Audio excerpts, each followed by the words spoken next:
Salut à toutes et à tous, aujourd'hui on va essayer de répondre à une question, les jeunes sont-ils de plus en plus stupides?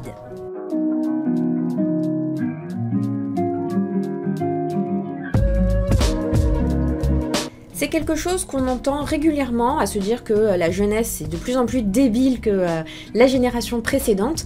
Et donc on va se poser la question sur quoi est-ce qu'on se base pour croire que les jeunes sont de plus en plus stupides.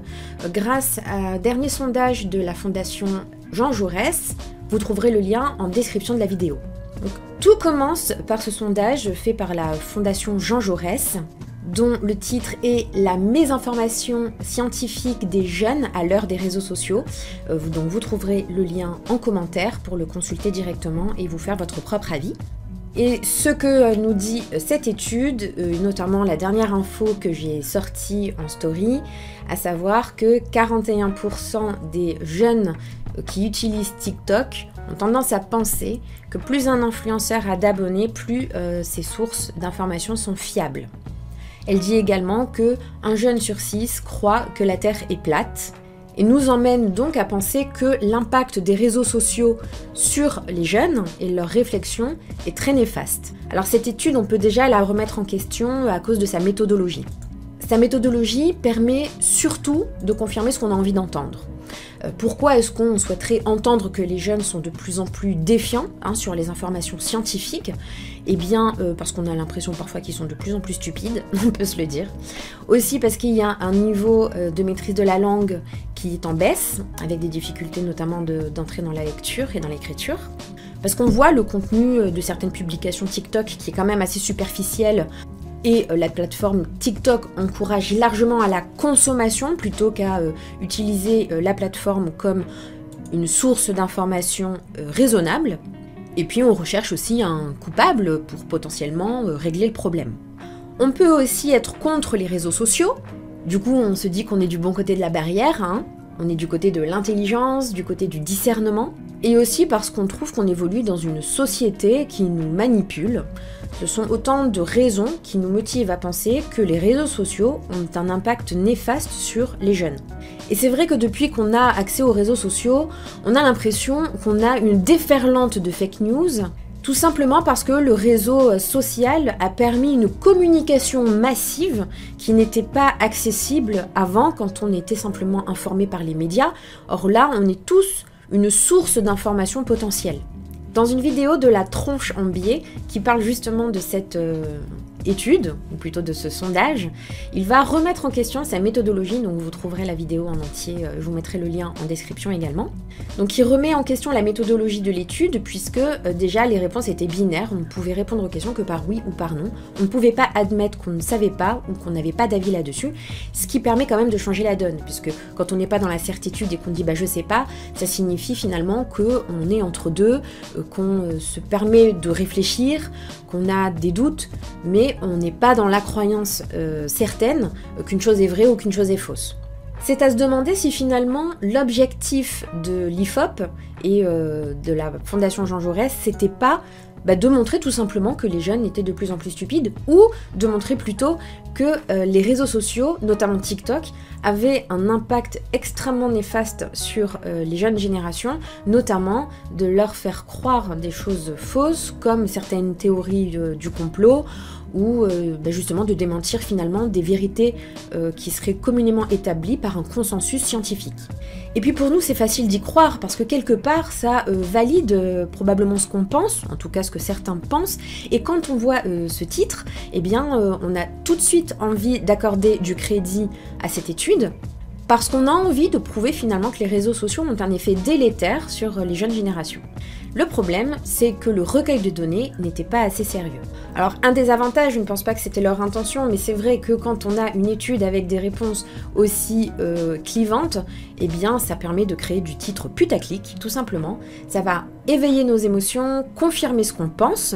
Lorsqu'on voit un titre comme ça aussi alarmiste, si ça vient confirmer quelque chose que l'on pense, forcément on va se sentir faire partie d'une tribu, à savoir ceux qui ont l'esprit critique, ceux qui sont capables de remettre en question les vérités établies. et aussi de faire partie de la tribu de ceux qui ne se font pas influencer facilement. Et potentiellement, on peut se mettre dans une certaine posture de sauveur où on se dit « j'ai identifié la source du problème, j'ai la solution, supprimons TikTok ». L'étude vise à montrer que 60% de la population croit en une vérité contre-scientifique. Or, dans les questionnaires, il y avait des questions qui ne relevaient pas de la science.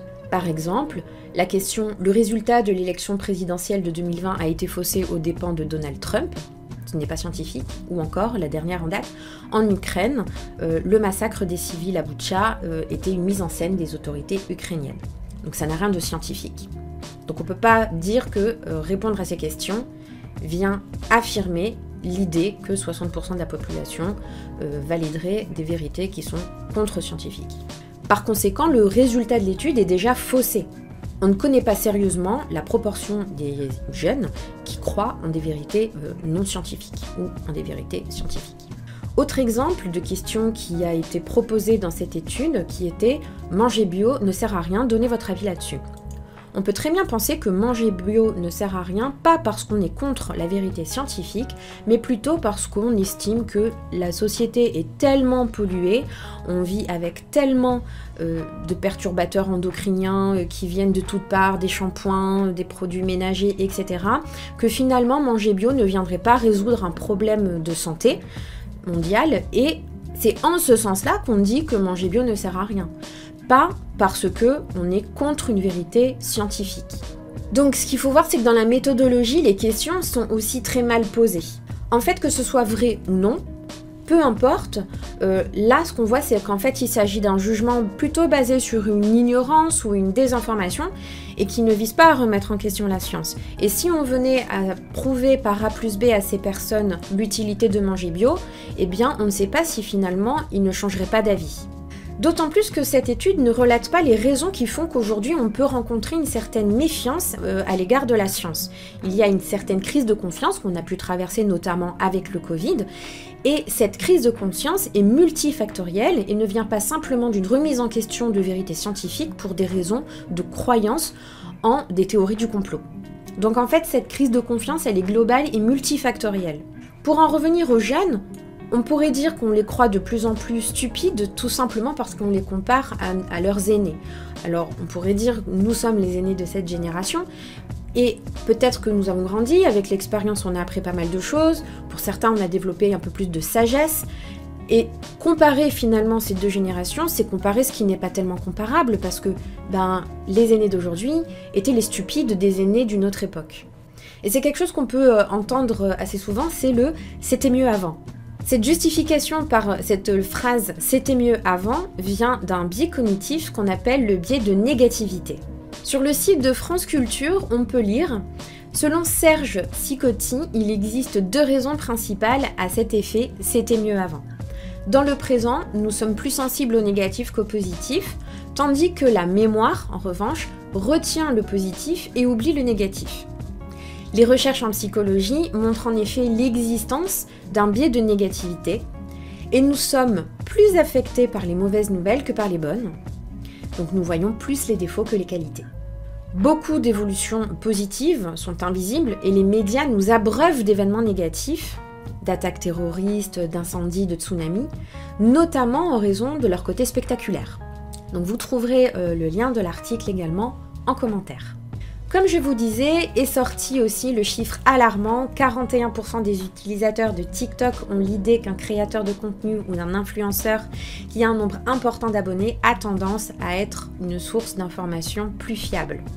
Eh bien figurez-vous que j'en ai parlé avec mon groupe d'ados en atelier de philosophie que j'anime en visio, et ils m'ont donné des réponses que j'ai pas trouvées si bêtes et qui m'ont amené à réfléchir et à prendre un petit peu de recul sur ce chiffre. Eux ne parlaient pas d'informations scientifiques quand je leur ai donné cette information, mais plutôt de ce que les influenceurs montrent de leur vie. Du coup, ça m'a permis de me poser la question, mais quand on parle de sources fiables, en fait, de quoi on parle comme source et sur quel sujet porteraient les informations qu'on est amené finalement à accepter plus facilement quand il y a un grand nombre d'abonnés.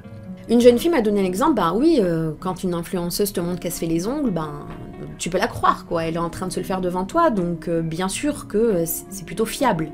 Du coup, on a réfléchi à ce que montrent les influenceurs et si ce qui est montré est gage de vérité. si c'est vraiment ce qui se passe dans leur vie. Alors ils se sont mis dans la peau d'un influenceur et on s'est amusé à imaginer ce qu'il montrerait s'il devait faire des stories. Et notamment, est-ce qu'il ferait des stories en montrant une crinière totalement décoiffée, ou si au contraire elle se ferait un beau brushing avec des belles boucles. Est-ce qu'on montrerait finalement les côtés un petit peu plus négatifs de notre vie, et de voir finalement sur un flux Instagram par exemple, que toutes les photos, il y a des choses qui sont très positives. On ne vend pas le négatif, parce que c'est pas véritablement ce que les gens ont envie de voir. On a plutôt envie de montrer que notre vie est belle, qu'on y fait plein de choses géniales, et c'est ce qui se passe, et c'est ce qu'on transmet aux jeunes, qui peut d'ailleurs générer des problèmes d'identification, d'identité et d'image de soi. Du coup, on pourrait même se demander si les jeunes ne pensent pas que les influenceurs sont une source fiable, dans le sens où ce qu'ils montrent est désirable, c'est ce qu'il faudrait qu'on atteigne. Donc dans cet échange, j'ai pas vu de défiance envers la science. Ce que j'ai compris aussi avec cette discussion avec les ados, c'est qu'ils confondent deux choses.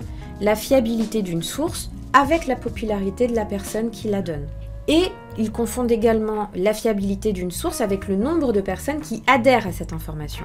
Donc je dirais que le problème, c'est pas tellement l'utilisation de TikTok que le fait de donner du crédit à une idée parce qu'elle est populaire ou parce qu'elle a été dite par quelqu'un de populaire. Donc en fait, il faut tout simplement apprendre que le nombre ne donne pas plus de crédit à une idée et que ça ne la rend pas plus vraie. Donc là, en fait, on voit qu'il y a une causalité assez hasardeuse entre l'utilisation des réseaux sociaux et la confiance accordée aux influenceurs.